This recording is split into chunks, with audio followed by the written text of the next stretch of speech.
Let us start, okay?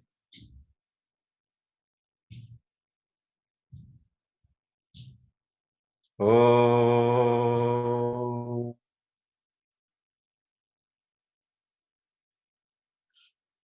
स्वस्ति श्री राधा रमणो विजयते।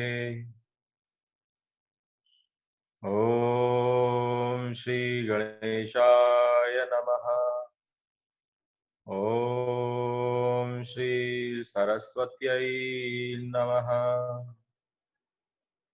ओम श्री गुरुभ्यो नमः। ओम नमो भगवते वासुदेवाय।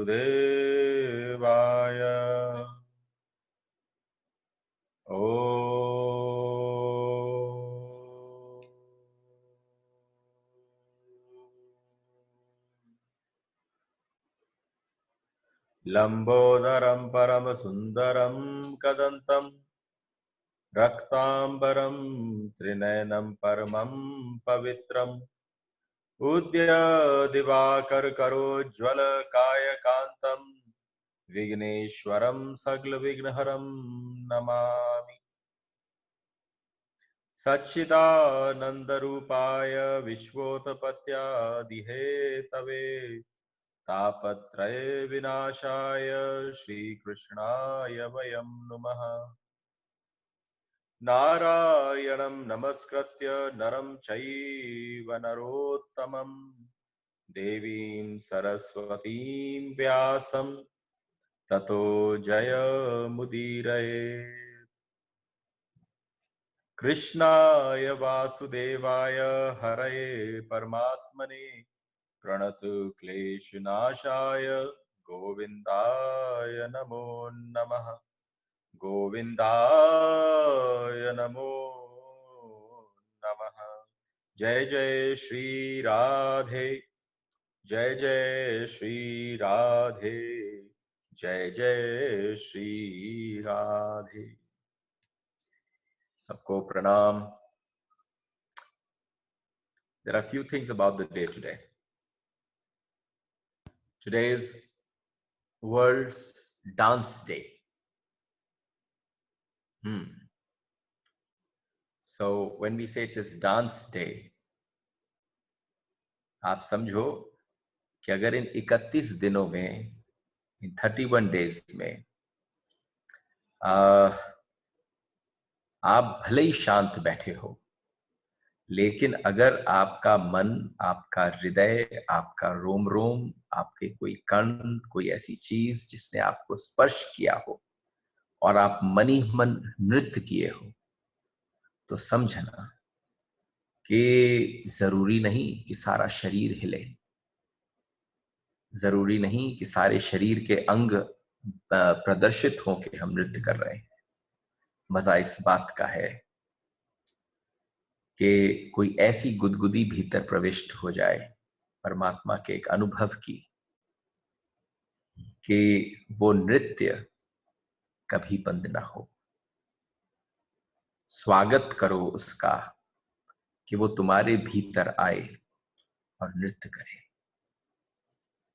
जो भी कुछ हो रहा है वो नृत्य ही हो रहा है, लेकिन यहां पर तुम जबरदस्त कोशिश कर रहे हो।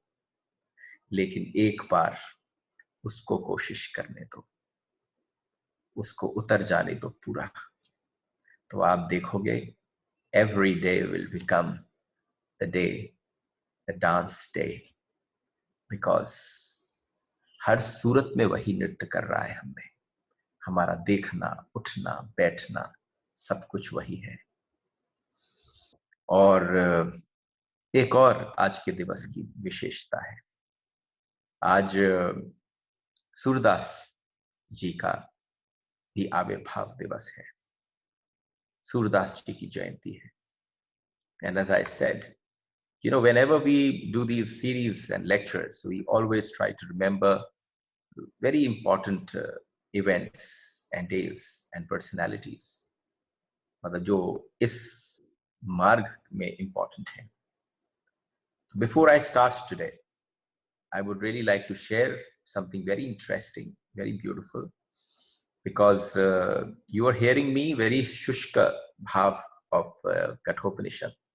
तो थोड़ा सा मोमेंटम बनाने के लिए कभी कभी हमसे कहा जाता था कि why do you carry musicians in your katha? So I said not for you, because you can always bring in somebody like a very amazing musician to your house, but or to your event. But I bring musicians so that I can make my mood. तो आप समझो कि जब मुझे आज आते आते पता चला सूरदास जी की जयंती है, तो आई थॉट शुरुआत वहीं से करेंगे और उसके बाद सूत्र में प्रवेश करेंगे, क्योंकि वो प्रेम स्वरूप की बात कर रहे हैं और हम भय स्वरूप की बात कर रहे हैं।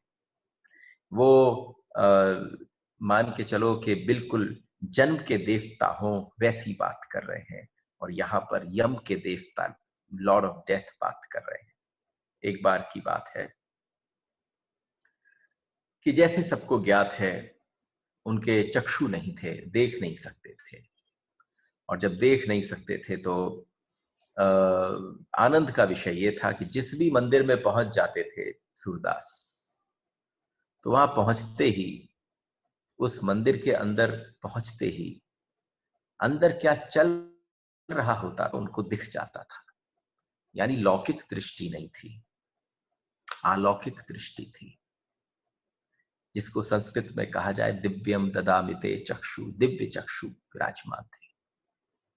और जैसे आप समझ सकते हैं कि भाई किसी का मंदिर हो, पूजना किसी पुजारी को हो, पूजना किसी पंडित को हो, पूजना किसी साधु को हो, और कोई फकीर पहुंच जाए, कोई साधारण आदमी पहुंच जाए, और अंदर जैसे ही किसी ने बड़े यत्न से आज ठाकुर जी का श्रृंगार किया, सब कुछ कर लिया, लेकिन सब कुछ करने के बाद जैसे ही दरवाजा खुला, तो खुलने से पहले पद छेड़ दिया सूरदास जी ने, और भगवान की कांति का, भगवान के वस्त्रों का, भगवान के आभूषण का, रूप माधुरी का, लावण्यता का, लौल्यता का, सबका वर्णन प्रारंभ कर दिया।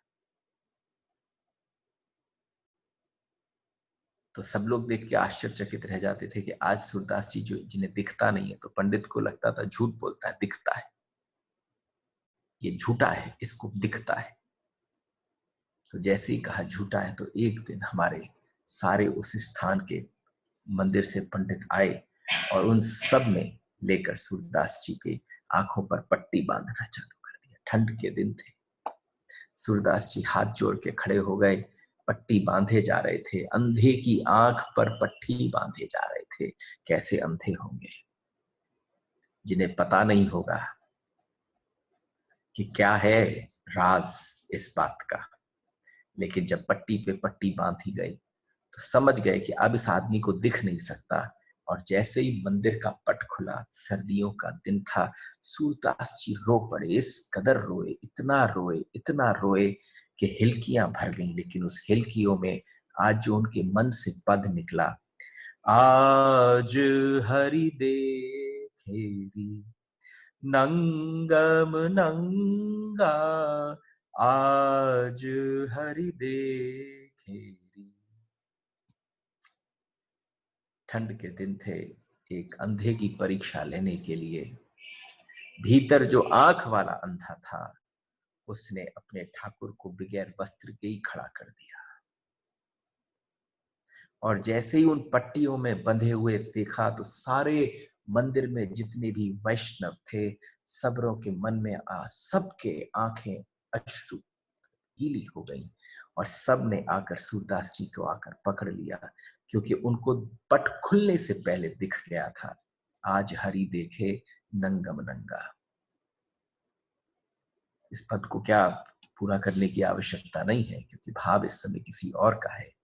तो आप समझना, जिसका संबंध अंदर के साथ बन जाता है, अंदर के परमात्मा के साथ बन जाता है, उसके बाद बाहर की दृष्टि बेकार हो जाती है। ये मेरा प्रणाम है सूरदास जी को। और आप एक बात ध्यान रखना, 2 तारीख तक हर सूरत में कठोपनिषद के स्टॉक को हम विश्राम करेंगे पूरा कहकर। और जब 2 तारीख आए तो आप समझना what the kind of preparation that one has to make. क्योंकि जो मैंने क्या कहा, किसी बच्चे को जन्म देना बड़ा आसान है, उसे पालना बहुत मुश्किल है। आपने कठोपनिषद को अपने भीतर जन्म तो दे दिया है, लेकिन उस कठोपनिषद के सूत्र को पालने की चेष्टा करना, आपके अंदर वो पले, वो बढ़े।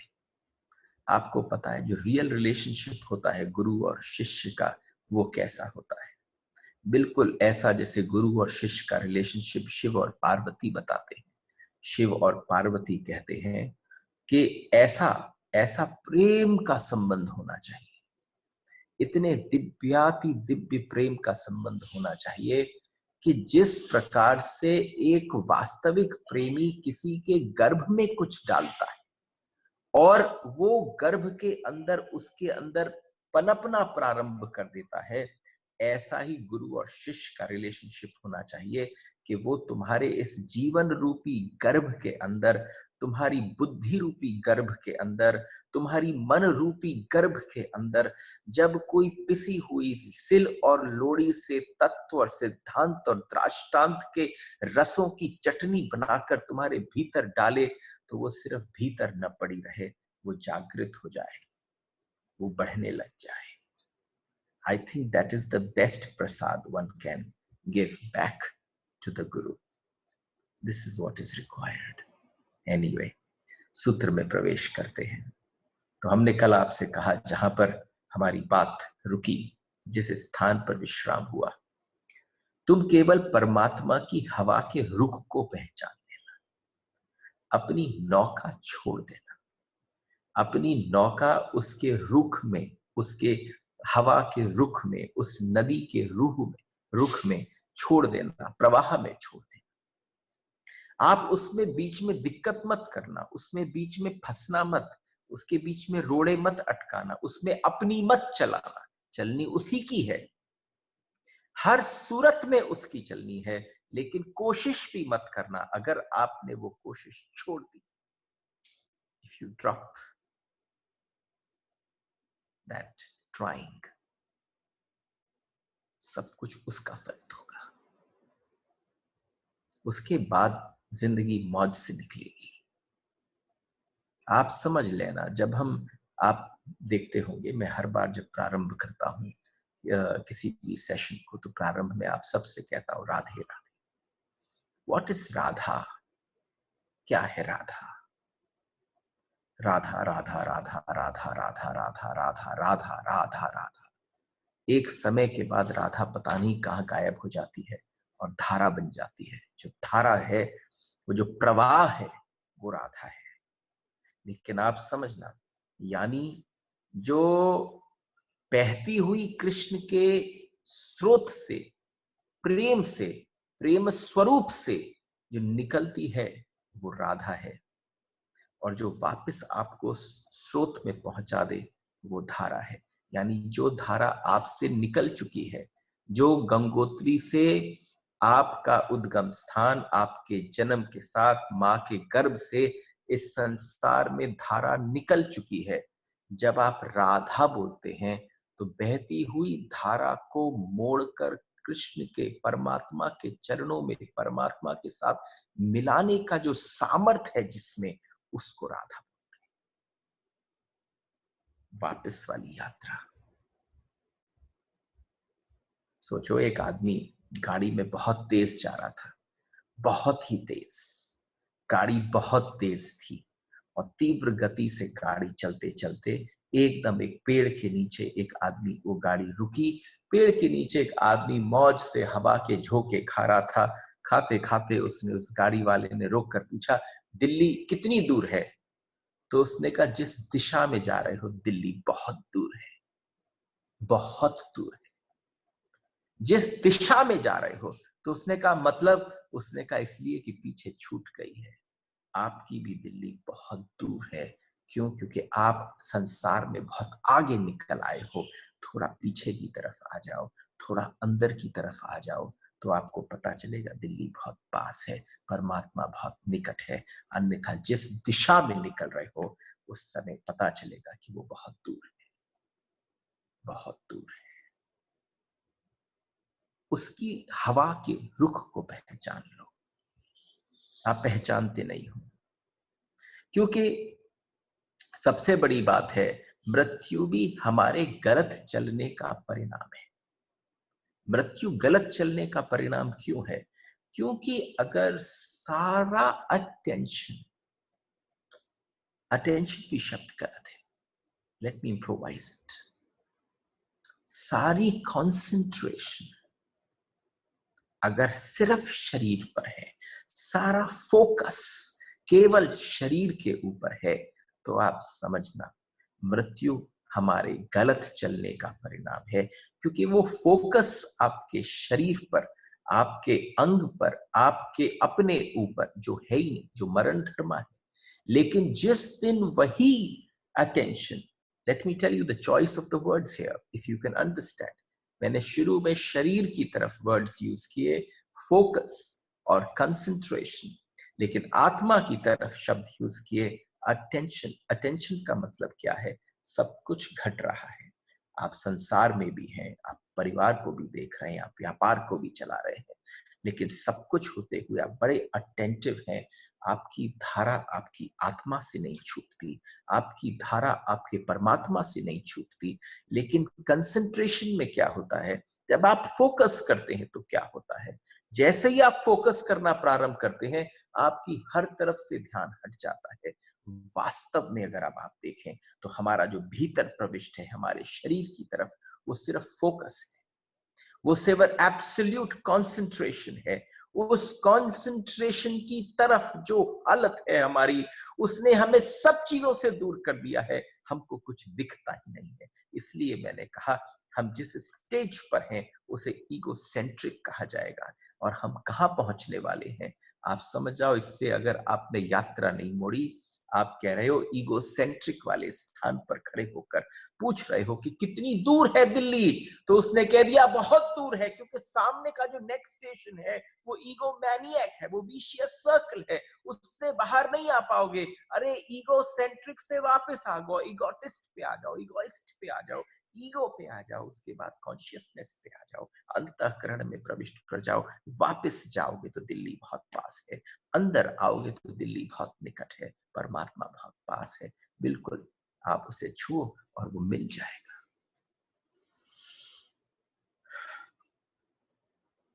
यह आनंद है यम नचिकेत के संवाद का, बिल्कुल चमत्कार है। आप समझना हम कितने चमत्कारी लोग हैं। इस चमत्कार को समझना बेहद आवश्यक है कि नित्य कोई ना कोई काली चिट्ठी घर पर आती है, नित्य कोई ना कोई आती है, और इतने डरे हुए लोग हैं कि उस चिट्ठी के भी 100 टुकड़े कर कर नाली में डाल देते हैं, घर तक के अंदर नहीं लाते। रोज कोई जाता दिखता है, किसी घाट पर, किसी क्रेमेटोरियम पर, कहीं स्थान पर, लेकिन हम सोचते हैं कि हम अमर रहने वाले हैं, हम सोचते हैं कि हम जिंदा रहने वाले हैं। चमत्कार है कि नहीं? इससे बड़ा चमत्कार क्या हो सकता है? इसलिए आइए उस चमत्कार से उतरिए, अपने अंदर प्रविष्ट करिए, एक मिस्टीरियस दुनिया में प्रविष्ट करिए जो इंतजार करती है। सूत्र कहता है इसी के भय से अग्नि तपती है, इसी के भय से सूर्य तपता है, इसी के भय से इंद्र, वायु, पांचवें मृत्यु देवता अपने अपने काम में प्रवृत्त हो रहे हैं। कौन है मनुष्य? सब कुछ इससे हो रहा है। सूत्र कह रहा है यह शरीर के पतन होने से पहले मनुष्य शरीर में ही साधक परमात्मा का साक्षात्कार कर सका, तब तो ठीक है। सुन लो, अगर मरने से पहले हल्की सी भी अनुभूति हो गई, आप समझना ये कहा जाता है एक बूंद गिरे बरसात की एक ही स्थान पर, पड़ती चली जाए, पड़ती चली जाए, पड़ती चली जाए, पड़ती चली जाए, तो गड्ढा कर देती है। मैंने भी इस लॉकडाउन के पीरियड चेष्टा करी है कि एक ही बात जो यमराज ने कही, जो यम नचिकेत का संवाद है, इतनी बार बूंद गिरती चली जाए, गिरती चली जाए, गिरती चली जाए कि तुम्हारे भीतर भी वह स्थान बन जाए बूंद का, वो स्थान रिक्त हो जाए, तुमने जो संसार से भर रखा है वो परमात्मा से भर जाए। क्योंकि अगर तुमने जीते जी उसका अनुभव नहीं कर लिया तो समझ जाना कि उसके पास कितने ही जन्म लेने पड़ेंगे, कितनी ही यातनाएं झेलनी पड़ेंगी। आपको शुरू में सुख अनुभव होता है, फर्क नहीं पड़ता, आपको लगता है यही जीवन है। मरने के बाद किसने देखा? जब देखोगे तब पता चलेगा। इतने सोई हुई जनजाति है, इतने सोई हुई मानवता है कि पता नहीं चलता। आपको पता है मनुष्य कौन है? मनुष्य एक चौराहा है, एक चौराहा, बीच में मनुष्यता है। Understand this concept. मनुष्य की योनि की एक विशेषता है। मनुष्य के नीचे भी योनियां है, मनुष्य के ऊपर भी योनियां है, मनुष्य के आगे भी योनियां है, मनुष्य के पीछे भी योनियां है। इन चारों तरफ के बीच में कोई पशु है, कोई पक्षी है, कोई देवता है, कोई बहुत बड़ा देव है। चारों तरफ कोई ना कोई है, बीच में सेंटर में मनुष्य। जो बीच में सेंटर में मनुष्य है, तो स्वर्गों के निवासी हैं, पाताल लोक के निवासी हैं, अलग अलग तल के निवासी हैं, लेकिन एक मनुष्यता, एक अपॉर्चुनिटी है। आप एक पोटेंशियलिटी के साथ पैदा हुए, और जो आपकी पोटेंशियलिटी है वो एक बड़ी विशेषता लिए है। आप इसलिए कहा जाता है कि आप चौराहे पर हो, वहां से नीचे की तरफ का रास्ता भी साफ है, वहां से ऊपर की तरफ का भी रास्ता साफ है। It all depends upon you. वैसे तो आप समझिए कि देयर आर टाइम्स जब श्रीमद् भागवत की चर्चा होती है तो मैं उसको प्रमाण मानकर उसकी बात के विषय में ही चर्चा करता हूं। लेकिन इस समय मेरे लिए प्रमाण क्या है? इस समय प्रमाण मेरे लिए कठोपनिषद है। और कठोपनिषद से ज्यादा प्रमाण जिस समय जिस शास्त्र के साथ आप हैं उसको प्रामाणिकता दीजिए। तो आप समझिए ये क्या कह रहे हैं कि मनुष्य एक चौराया है, नीचे की योनियां बिल्कुल दुख में डूबी हुई है, नर्क है। ऊपर की योनियां सारी सुख में डूबी हुई है। दोनों तरफ एक्सट्रीम्स है, बीच में एक व्यक्ति है। जब जीवन में बहुत बड़ी क्रांति आती है तो क्रांति कब घटती है? आप ये मत समझना जो अति से ज्यादा दुख में पड़ा हुआ, दरिद्रता में पड़ा हुआ कोई व्यक्ति है वो क्रांति कर सकता है, संभव नहीं है। वो दुख में लिप्त है। क्रांति के लिए एक छोटी सी आशा चाहिए। जो दुख में, नर्क में, गर्त में, गंदगी में, कीचड़ में पड़ा है, उसके बस की बात नहीं है क्रांतिकारी बनना। और सबसे ज्यादा जो धन में है, ऐश्वर्य में है, उसके भी बस की बात नहीं है क्रांति बनना। क्रांतिकारी बनना, क्रांतिकारी कौन बनता है? जो बीच में है, जिसको पता है छोटा सा मकान है, अगर थोड़ी सी भी क्रांति की तरफ आवाज न उठाई तो झोपड़ी बन जाएगी, और थोड़ी कोशिश करी तो महल बन जाएगा। थोड़ी सी कोशिश करी तो मनुष्यता क्या है? वो बीच में फंसी हुई।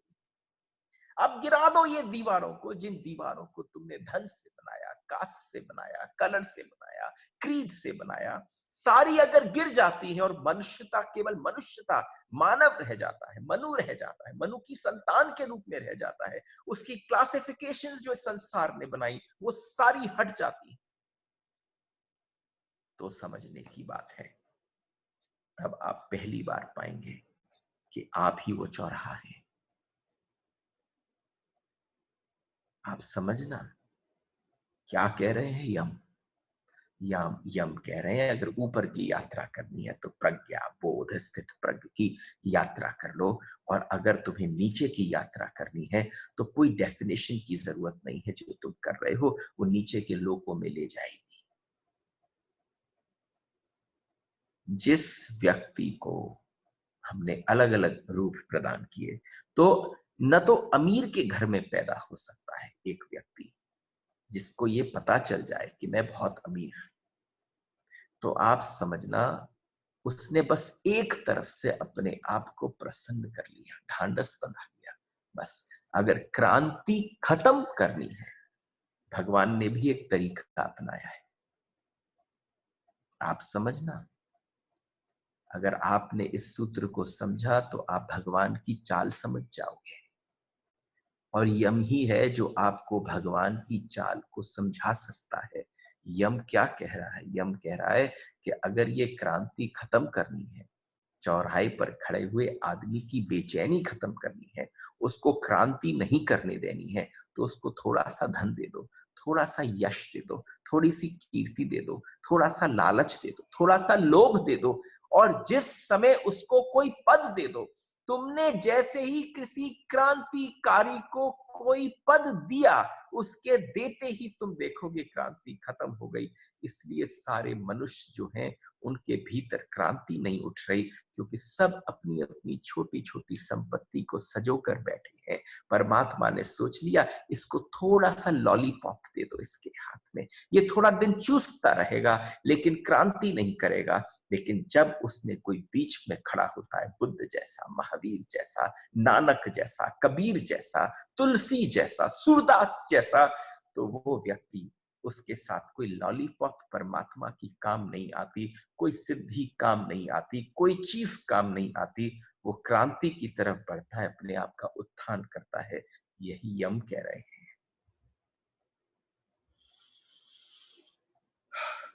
ये यम कह रहे हैं।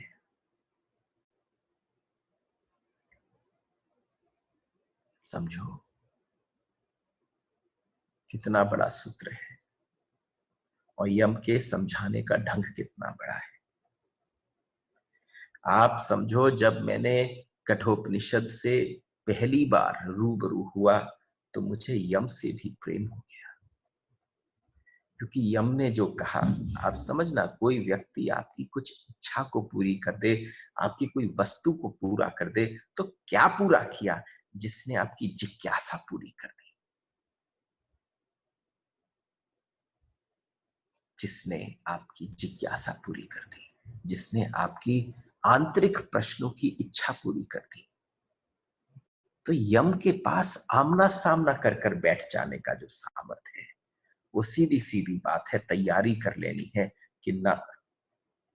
आप समझना, लोगों ने एक चाल और चली, वो बार बार क्या कहते हैं? भाई मेरे को दूसरा जन्म नहीं चाहिए, I don't want next birth.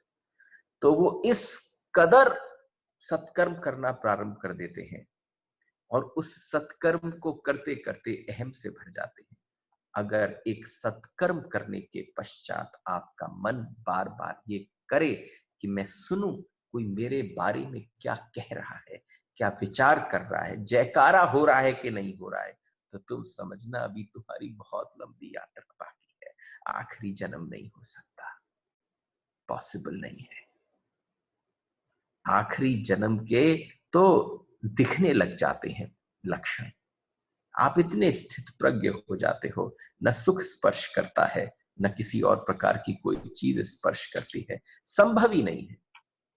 और जब कह रहे हैं कि संभव नहीं है, तो जब संभव नहीं तो व्यवस्था कोई है। इसलिए हम कहते हैं, जहां व्यक्ति बहुत संपन्नता में पहुंच जाता है, यानी कोई स्वर्ग में रह रहा हो, तो आप समझना वो जीवन की क्वालिटी को गिरते हुए देखता है, वो अपने जीवन में सम्मान को गिरते देखता है, वो चारों तरफ अपनी अपनी प्रेजेंस को घटते देखता है। Nobody needs you, nobody needs you. लेकिन क्योंकि आप बहुत लालची हो गए, आप लोभ में पड़ गए हो, उस आनंद के, उस स्वर्ग के, उस ऐश्वर्य के आप सब कुछ सहन करते चले जाते हो। यम जब बोलते हैं तो मुझे पता है क्या लगता है, दिख नहीं रहे, लेकिन मेरे गाल पर ऐसा लगता है कि धीरे धीरे थप्पड़ पड़ रहे हैं। सच में स्वर्ग में कहां कोई क्रांति होती है? जिसके पास थोड़ा सा भी इकट्ठा हो जाए, आवाज ही नहीं निकलती।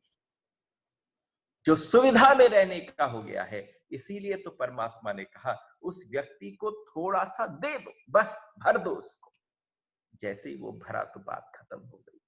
अरे कॉन्स्टेंटली अगर तुम्हारे जीवन में उतार चढ़ाव चल रहे हैं, तुम्हारा मन पूरे समय द्वंद में चल रहा है, तो तुम्हें स्वर्ग नहीं ढूंढना जिसकी चर्चा तुमने शास्त्रों में सुनी थी। तुम्हें स्वर्ग वही देखना है जहां तुम रह रहे हो, और उसमें रहते वहां के राजा, वहां की रानी, वहां के राजकुमार होने के साथ भी तुम कॉन्स्टेंटली अंडर सीज हो, तुम्हारा जीवन सिवाय युद्ध के कुछ नहीं है, तो तुम समझना तुमने बहुत सारे मौज और बहुत सारा संपन्नता, बहुत सारी चीजें संग्रहित कर ली, लेकिन तुम्हारे युद्ध शांत नहीं हुए। तुम्हारे युद्ध केवल कब शांत हो सकते हैं? स्वर्ग से कभी कोई मुक्त नहीं हुआ, हो नहीं सकता। सुख से कभी कोई मुक्त होना नहीं चाहता, और जिस पल कोई सुख को छोड़कर दुख को वरण करना प्रारंभ करता है, विरला है, आनंद अलग है। किसी किसी दिन चर्चा का मजा अलग हो जाता है। पता नहीं, जैसे हमने कहा ना, मेरे गुरुदेव कहते हैं कि मन लगना किसी चीज में एक चाशनी के तार की तरह से। जब चाशनी बनती है, और हमारे मंदिर में खूब ठाकुर जी की रसोई में बनती है, तो चाशनी को टेस्ट किया जाता है, उंगली को स्पर्श कर कर छोड़कर। तो कितनी बार आप चाशनी उठाते हो, वो तार नहीं बनता, लेकिन वो जैसे ही एक तार दो उंगलियों के बीच में बनता है, तो कितनी देर का क्षणिक बन जाए तो पक्का, और न बने तो न बने। आप समझो, कभी कभी कोई दिन होता है, मेरे चाशनी का तार जो है वो बन जाता है। ऐसा आनंद है। तो मनुष्य मध्य वर्गीय योनि है, बीच वाली योनि है, और सारी संभावना, सारी पोटेंशियलिटी, सारी उम्मीद जो है वो बीच में ही कायम है। क्यों? यात्रा किसी भी तरफ की हो सकती है। निर्णय आपको करना है कि आपको यात्रा किस तरफ ले जानी है। मनुष्य योनि रूपांतरण की है, ट्रांसफॉर्मेशन की अवस्था में। अगर समझ जाए ठीक, न तो नरक में जाना होगा न स्वर्ग में, क्योंकि सुख भी बार बार भोगने पर बहुत बासा हो जाता है। जब कोई अपनी कथा में स्वर्ग का बहुत डिस्क्रिप्शन करता है, तो मेरा मन करता है कैसे जाके उस आदमी से कहूं, लाइव चल रहा हो, और उससे कैसे कहूं, भैया क्या बोल रहा है, ये संसार को किसका दर्शन करा रहा है। ज्यादा सुख भोगने वालों से भी एक बार मिल ले, उनके लिए भी सुख बिल्कुल बासा हो गया है। उनको भी चाहिए, उनको भी कोई चाहिए जो जाकर उनकी गर्दन पकड़कर उनको मरोड़ दे। ऐसा गुरु चाहिए। एक बार की बात है, जब पागलपन उठा, जब व्याकुलता उठी, जब पागलपन और व्याकुलता उठी, विवेकानंद ने कि जाऊं ढूंढूं ईश्वर कहां है, कोई मुझे उत्तर दे दे, ईश्वर कहां है। आज इंटरनेट है, आज किताबें हैं, आज ग्रंथ है, सब अवेलेबल है। उस समय कुछ अवेलेबल नहीं था। वो जिस समय पर पहुंचकर पागलों की तरह से पूछना चाहते थे कि कोई मुझे बता दे, कोई मुझे एक बार ये बस बता दे, तो रविंद्रनाथ टैगोर के दादा थे जिनको महर्षि की उपाधि थी, महर्षि देवेंद्रनाथ। तो विवेकानंद ने क्या किया, ये जानने के लिए कि ईश्वर कहां है, ईश्वर के तत्व को बताओ कहां है, वो गंगा में कूद गए, इतनी तेज प्रवाह में, हाई टाइड में पहुंच गए, और भीगते हुए वस्त्रों से जाकर रात को 1 बजे के करीब उनका दरवाजा खटखटाने लगे। तो अंदर से आवाज आई, कौन है भाई? और लेकिन जैसे ही दरवाजा खुला तो भीगा हुआ विवेकानंद खड़ा था। उसने कहा, बड़ी उपाधि है, बड़ा सम्मान है, पूरे बंगाल में आपका, महर्षि के नाम से जानते हैं। वो ध्यान में बैठे थे उस समय, ध्यान भंग हो गया, बाहर निकल कर आए। उन्होंने उससे पूछा, हाँ बोलो, ऐसी कौन सी बात थी कि किसी भले आदमी के घर पर रात को 1 बजे आ जाओ, दरवाजा खटखटा दो, और खटखटाने के बाद तुम मुझसे क्या पूछने आए हो? उसने कहा, सिर्फ एक ही बात पूछनी है, ईश्वर है क्या? अगर ईश्वर है तो मुझे बता दो। इतनी व्याकुलता उठी है कभी? आप में व्याकुलता उठती है किसी चीज की जो आश्चर्य से भर देती है, विस्मय की तरफ कोई व्याकुलता उठी है। और जैसे ही उसने कहा कि मेरे को बताए ईश्वर है कि नहीं, और जैसे ही उसका इतना स्पष्ट, इतना सामने, इतना जबरदस्त प्रश्न था कि सामने महर्षि देवेंद्रनाथ जो है हल्का सा झिझके, उस झिझक के कारण ही विवेकानंद मुड़ा और जाके आगे सीधी छलांग लगा दी गंगा।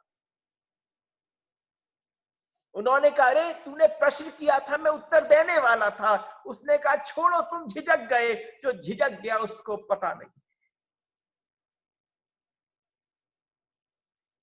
जो झिझक गया उसको पता नहीं। और वहां से सीधे रामकृष्ण परमहंस के पास पहुंच गए। रात को जाकर दरवाजा खोला, जैसे ही सामने पहुंचे, एक व्यक्तियों में अंतर है।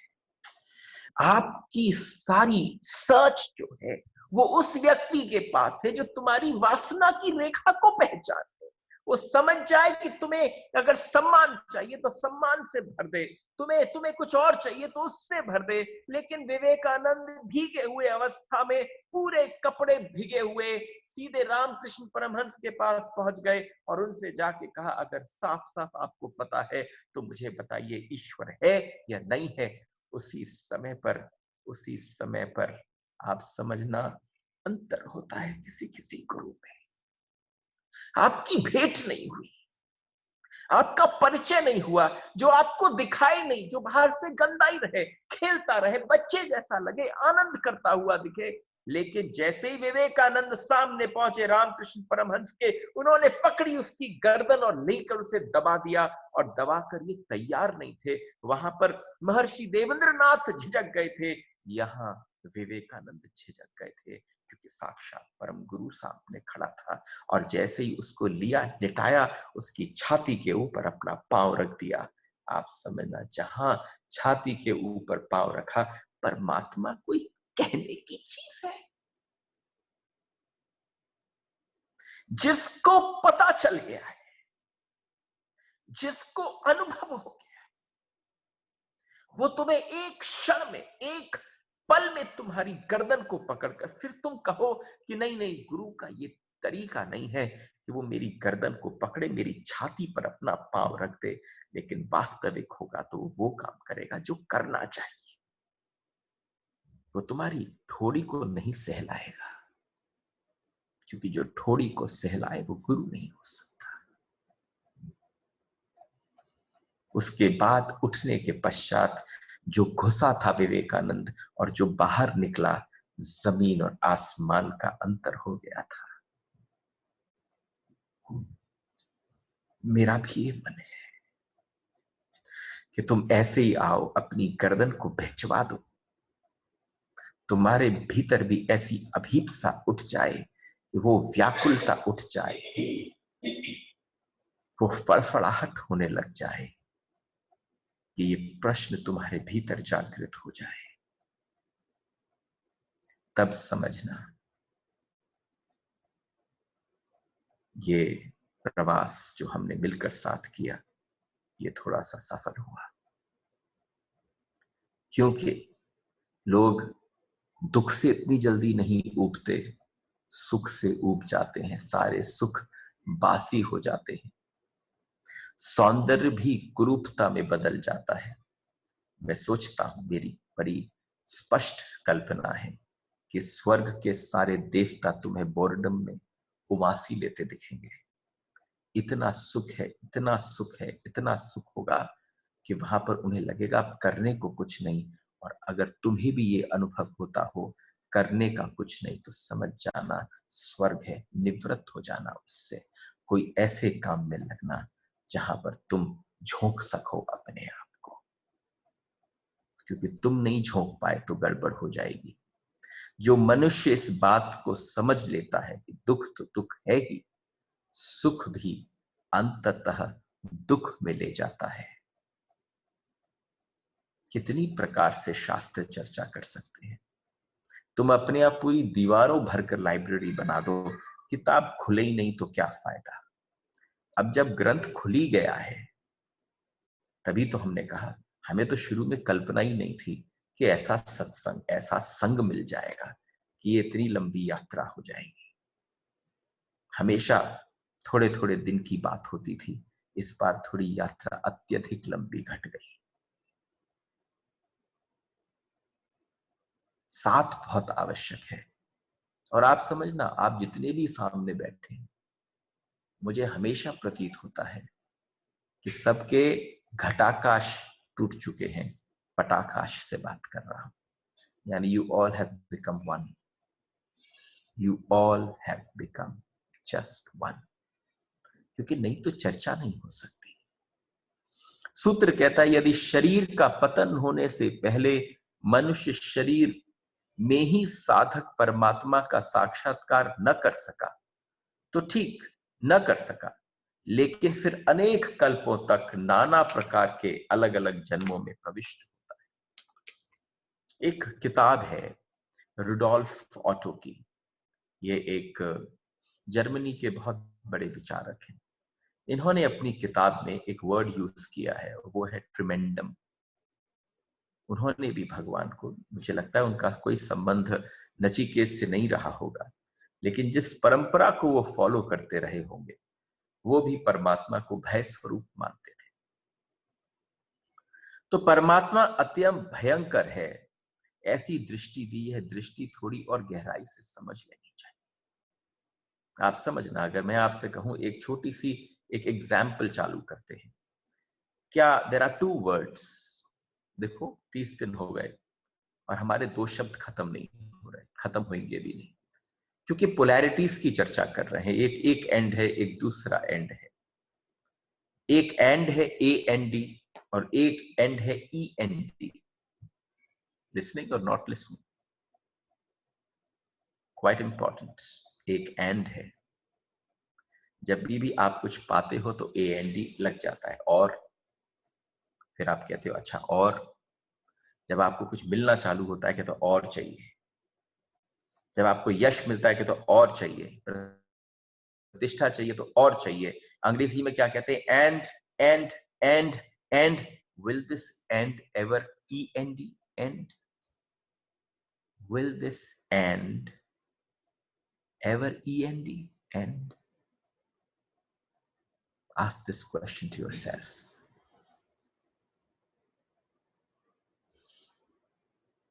There are some times when I give a pause. I want everything, every one of you here to actually go for a pause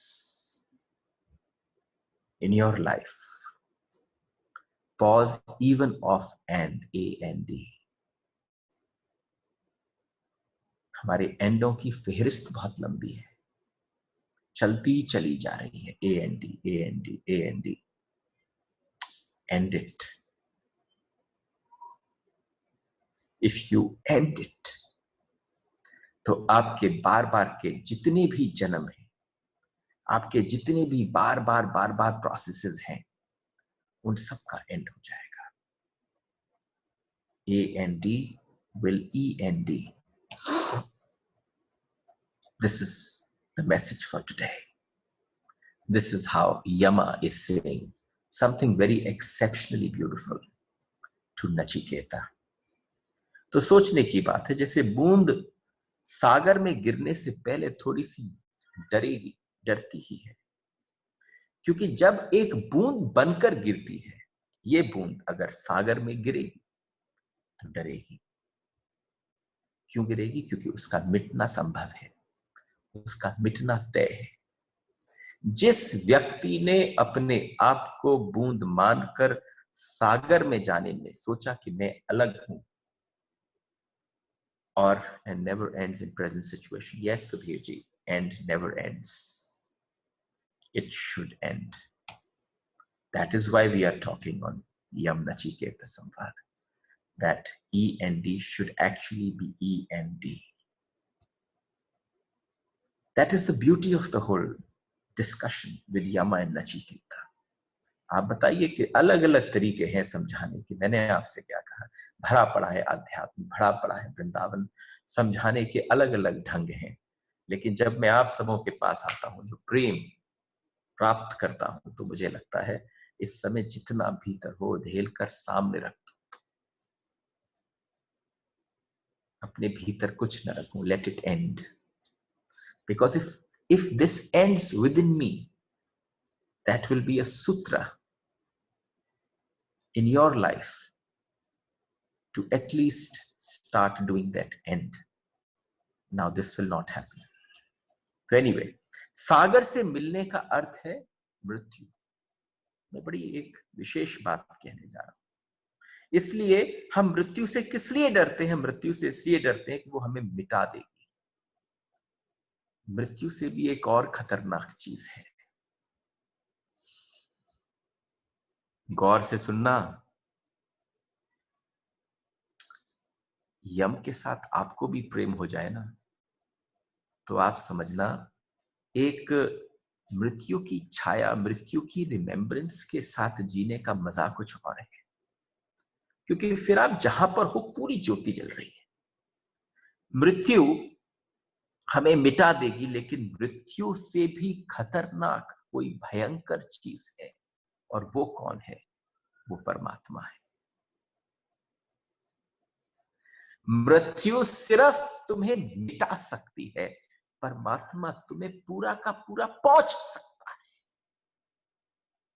मृत्यु में एक बात तय है कि तुम दूसरे जन्मों की यात्रा की तरफ निकल जाओगे, लेकिन अगर परमात्मा ने तुम्हें अपने आगोश में ले लिया तो वो और भी भयंकर है, वो तुम्हें पहुंच डाले, बचेगा ही नहीं कुछ कि आगे जा सके।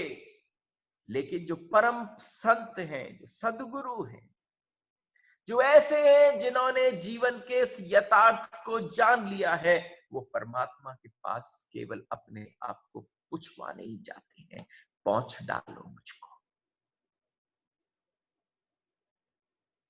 तो तुम समझना, यम नचिकेत से यही कह रहा है, तू आ ही गया है अपनी प्रज्ञा लेकर, अपनी स्थित प्रज्ञा लेकर, अपना बोध लेकर। तो ध्यान रख, दो प्रकार की मृत्यु होती है। एक जो इस जगत की होती है, जो सिर्फ जो पकड़ा है, जो धारण है, जिसको लिया है, जिसकी धारणा है, वो मिट जाना है। और परमात्मा का मतलब क्या है? परमात्मा का मतलब है जो तुम्हें पहुंच डाले, कोई यात्रा नहीं होगी उसके पश्चात। तो जब हम उसको कहते हैं कि जब मौत आती है, जब यम आते हैं तो मृत्यु घटती है, लेकिन जब परमात्मा आते हैं तो महामृत्यु घटती है। यम कह रहे हैं, नचिकेत को माध्यम रखकर पूरी मनुष्य जाति को बताने की चेष्टा कर रहे हैं, मृत्यु की परवाह मत कर, उसको छोड़, महामृत्यु को आलिंगन कर। वही आलिंगन करने योग्य है। और जिस व्यक्ति ने उसका एक बार आलिंगन कर लिया तो बात खत्म हो जाती है। मृत्यु शायद हमारी देह छीन लेती है, परमात्मा हमारी अस्मिता, हमारे अहंकार को भी छीन लेता है।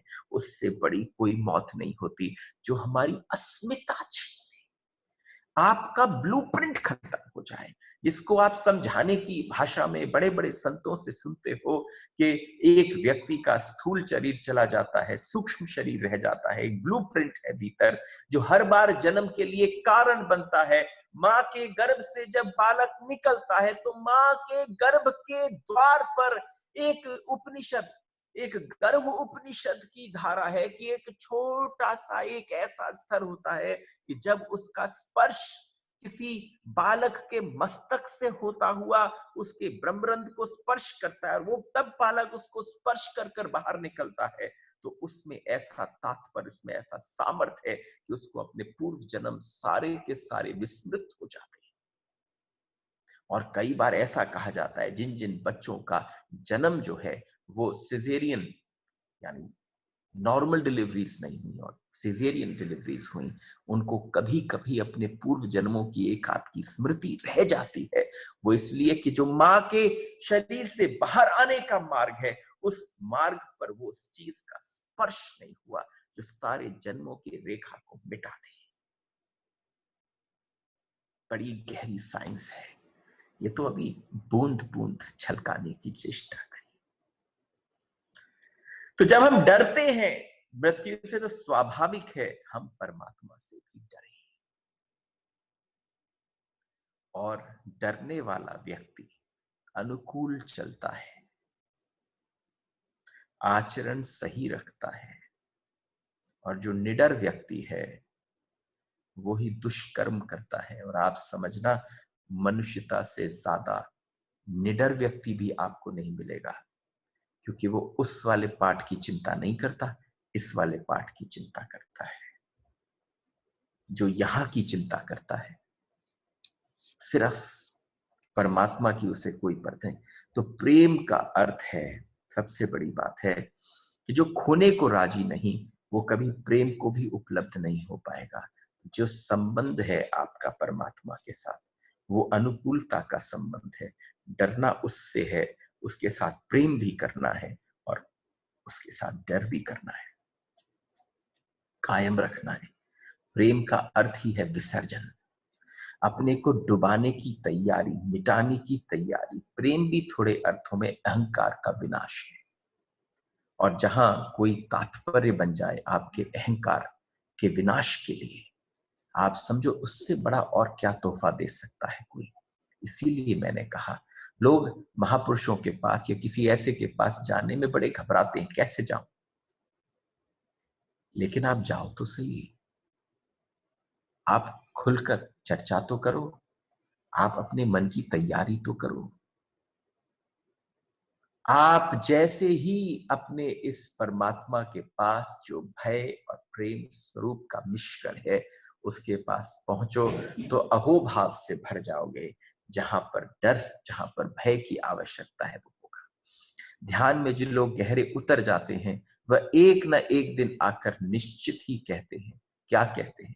अभी आप में से पता नहीं कितने लोग ध्यान करते हैं, लेकिन जितने लोग भी ध्यान करते हैं, आपसे एक बात कहूं, ध्यान में जब उतरो तो ध्यान में उतरने के साथ साथ जो एक एक सीढ़ी है, एक दिन एक समय आता है जब हम किसी को मेडिटेटिव वर्कशॉप्स करा रहे होते हैं, तो वो व्यक्ति हमारे पास आके क्या कहते हैं? वो कहते हैं, मुझे लगता है बस मैं मिटने ही वाला, ऐसा तो नहीं कि ध्यान मुझे मिटा देगा।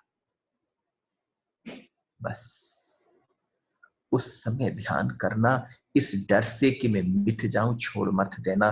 तुम बहुत पास हो,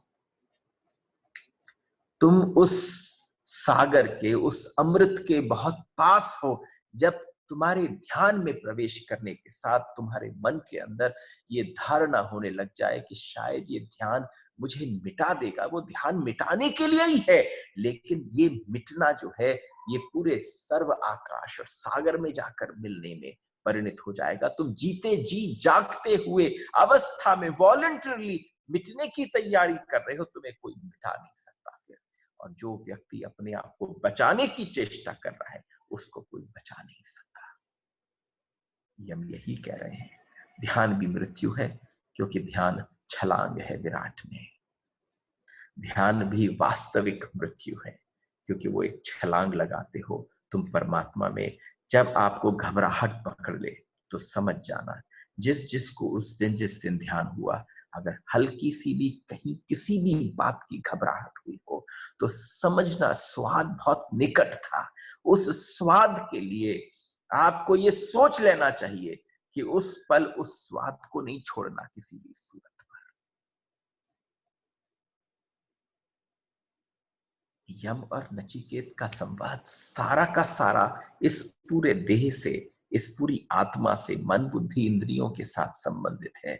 अगर आपने इसको आनंद से श्रवण किया, मैं आज 5 मिनट पहले विश्राम करना चाहूंगा। I think we are just left with about 5-7 minutes so that I can take up any questions and anybody has anything to say, because there are times I accepted few questions yesterday, and the questions literally always want me to, I long for it.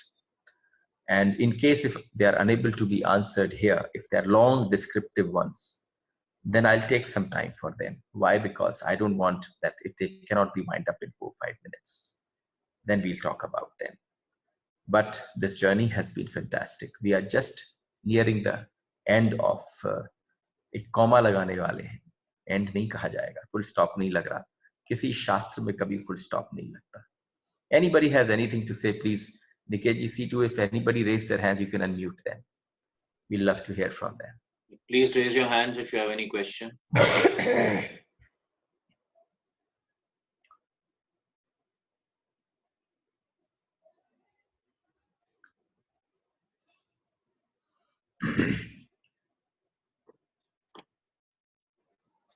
Yeah. भैया Are you Yes. planning to make a book out of this? Yeah, the journey? whole series is gonna planned up as a talk on Kathopanishad, but yes, it will definitely is coming in a form of a book. So do you think if all of us share our experiences, it would be a wonderful thing, so you can add on the whole thing to the book? That'll be really nice. With all I these would- participants, whoever everyone. is participating, if we can give our experiences to you on your WhatsApp, or would you like them to be here? No, I'll be more happy if they come on a WhatsApp. If they can all share. I don't know if everybody has my numbers or not, but you can, Nikeji and we can just share here with everyone, and they can share their experiences. It'll be just wonderful so that it can become a part of the book, because we all have been on this journey together. Yes, we've been on this journey together. Everybody definitely has a different experience altogether. Yeah. So it will be wonderful, I think. So I Sure. request all the friends to please put in their word and forward it to Bhaiya. Bhaiya, आपका phone number please share कर दो. 98370. I think वहाँ chat में लिख दीजिए. That would हाँ, be chat easy. में लिख देंगे, ठीक है. Yeah. Thank Yeah. you so much. Radhe Radhe. Radhe Radhe. ठीक है. That's Nikeji has done the numbers. Okay. I think we have two more questions. There are two more hands raised up. Sujata. Dr. Sujata. Yes, Dr. Sujata. Radhe Radhe. Yes. कल आपने कहा था कि तृप्ति और विरक्ति के बारे में मैंने थोड़ा विचार किया. तृप्ति तो तब आएगी ना कि जब भोग ले किसी को, जैसे कोई गुलाब जामुन खाता है, एक टाइम आता है कि बस तृप्त हो गया, अब नहीं चाहिए. बिल्कुल, वो तो एक लास्ट स्टेज है, आप समझिए. लास्ट स्टेज है. बिल्कुल लास्ट स्टेज है, क्योंकि आप विरक्ति के मार्ग पर चल सकते हैं. तृप्ति जो है वो गंतव्य स्थान है, वो आपका डेस्टिनेशन है. और तृप्ति विरक्ति के मार्ग से होकर, विरक्ति पहले धीरे धीरे चीजों का ड्रॉप करना है. बल्कि I love this question yesterday. Why? Because this literally makes everybody think also. एक आप मार्ग पर चल रहे हैं और धीरे धीरे विरक्ति आ रही है, तो आप समझिए वो एक जर्नी हो सकती है. तृप्ति हमेशा एक डेस्टिनेशन होगी. और वो भोग के मार्ग से ही आएगी ना. आएगी भोग के मार्ग से. भोग कर तृप्त हो गए. नहीं, लेकिन एक और बात समझिए, विरक्ति भी भोग का ही एक माध्यम है. आपने जिस चीज को भोगा उससे विरक्ति हुई. तृप्ति भी फाइनल डेस्टिनेशन है, पर भोग के बाद आई. एक और छोटी सी कहावत है, कहा जाता है money is not important but have enough before you say that it is not important. Exactly. आप समझिए वो एक प्रोसेस है. एग्जैक्टली. और विरक्ति जैसे कहा कि भाई चलो मेकअप से, ज्वेलरी से, कपड़ों से विरक्त होते होते, पर अन्न की और बॉडी की विरक्ति आने के लिए बहुत टाइम लगता है. आप एक बात समझिए कि स्टार्ट ऑब्जेक्ट से ही होता है. अगर आप समझें कि एकदम शुरुआत बॉडी की विरक्ति से प्रारंभ हो जाए, वेरी डिफिकल्ट. जब भी मैंने इस पूरे 30 डेज के सेशंस के दौरान चर्चा करी, मैंने ये कभी नहीं कहा कि कोई इतना बड़ा संकल्प उठा लें जो आपसे पूरा ना हो. तो आप छोटे छोटे संकल्प कभी नहीं उठा पाए. लेकिन मुझे लगता है to just see that it happens, सबसे छोटा संकल्प उठाएं जो आपको लगे कि आपको अपने आत्मविश्वास जागृत हो जाए कि yes I can do it. तो दैट मीन्स सेल्फ डिसिप्लिन से ही विरक्ति आती है, या अपने आप ही आती है? एक लेवल के बाद में विरक्ति आना चालू हो जाती है? नहीं, लेवल के बाद आनी नहीं होती है. आपको उसके लिए लिटरली एक दृढ़ संकल्पित होना बहुत आवश्यक है. ये ऐसी चीज नहीं है कि समय के साथ साथ बुढ़ापा आएगा. समय के साथ साथ विरक्ति नहीं आती. बुढ़ापे में लोग और ज्यादा रुक्त हो जाते हैं जीवन में, अपने रसों से, चीजों से, पदार्थों से, हर चीज से. इसलिए आप समझो कि इसके लिए मुझे लगता है कि बहुत आवश्यक है कि आप दृढ़ संकल्पित हो जाएं. एक संकल्प ले लीजिए. जब आप एक संकल्प लेते हैं मानसिक, ये करूंगा ही करूंगा, या करूंगी ही करूंगी। तो वो धीरे धीरे एक एक संकल्प पूरा हो और आप विरक्ति की तरफ हो जाए, तो अपने आप आपको अनुभव होगा कि you have done away with it, you have done away with this and you have done away with that. और एक ये था, प्रश्न था कि ये जो जैन लोग हैं, Jain gurus, usually they take too much pain. क्या इतना पेन लेना जरूरी है? बिल्कुल नहीं, बिल्कुल जरूरी नहीं है। आप ये समझिए, जितने जैन गुरु हैं, आप चाहे वो अपने बाल नुचवाने से कहें या किसी और, लेकिन हाँ। एक प्रोसेस है उनके यहाँ सन्यास का, और वो उस सन्यास के प्रोसेस को फॉलो करते आए हैं। आप छोटी सी एक बात समझिए कि जब आप एक प्रोसेस को फॉलो करते हैं, तो आपको हल्का सा भी कोई व्यक्ति उससे लेफ्ट राइट करता हुआ दिखता हो, तो आप समझेंगे ये व्यक्ति अपनी उस लीक पर नहीं चल रहा है। इसलिए मुझे नहीं लगता कि किसी को भी नोइंगली अपने आप को पेन। एक छोटी सी बात और समझिए, जैन धर्म अहिंसा परम धर्मों के मार्ग पर है, पर बहुत कठोर लेकिन है। जब वो अपने आप को पीड़ा देते हैं, पेन देते हाँ, हैं, हाँ, तो वो अहिंसा का पाठ पोछ पूरी दिया तरह ना। से सेट नहीं बैठता। एग्जैक्टली, एग्जैक्टली, वही एक दुविधा थी मेरे में। Thank you. राधे राधे। राधे राधे। सुधीर जी। स्वामी जी, ये ध्यान जब आपने पिछली बार आधे घंटे कराया था, ध्यान में कंसल्टेंट होने के लिए शुरू में माध्यम में किसी न किसी गुरु की आवश्यकता अवश्य है। हम बहुत कोशिश करते हैं, हमारा मन जब तक एक प्रोसेस में नहीं आता, का मन लगता ही नहीं है किसी प्रकार से, चाहे सुबह हो, चाहे शाम हो, चाहे रात हो। क्या आपके विचार इस बारे में? देखिए, आपको एक बात बताऊं, प्रारंभ में वास्तव में किसी की आवश्यकता पड़ती है। वो तब तक जब तक वो आपका स्वभाव, आपका नेचर आपके अंदर डिसॉल्व नहीं हुआ। लेकिन जैसे ही आप जब बैठें और आप उस एकांत को आनंद में अनुभव करने लग जाएं, तो प्रारंभ, no doubt you need a guru, you need some guidance, you need some voice to see that your senses starts following it. But after a time, suppose you have done it for some moment, some time, and this whole system has got engraved within you, then it is your journey. ध्यान ही तो एक ऐसी चीज है जिसमें किसी की आवश्यकता नहीं है। वो ही एक ऐसा मोमेंट है where you and Lord, no intermediary. Initially, as I said, गुरु की आवश्यकता और गुरु की अनावश्यकता वो ध्यान के मार्ग में है, जहां पर शुरू में चाहिए एक बार लगने की, एक बार आपको पाथ पकड़ में आ जाए, फिर नहीं चाहिए, फिर आपको बीच में कोई चाहिए ही नहीं। बहुत आभारी है, बहुत बहुत धन्यवाद, आपका बहुत आभारी है। Radhe Radhe. Radhe Radhe. Let's end the session. Niket ji, प्रणाम। हरि बोल।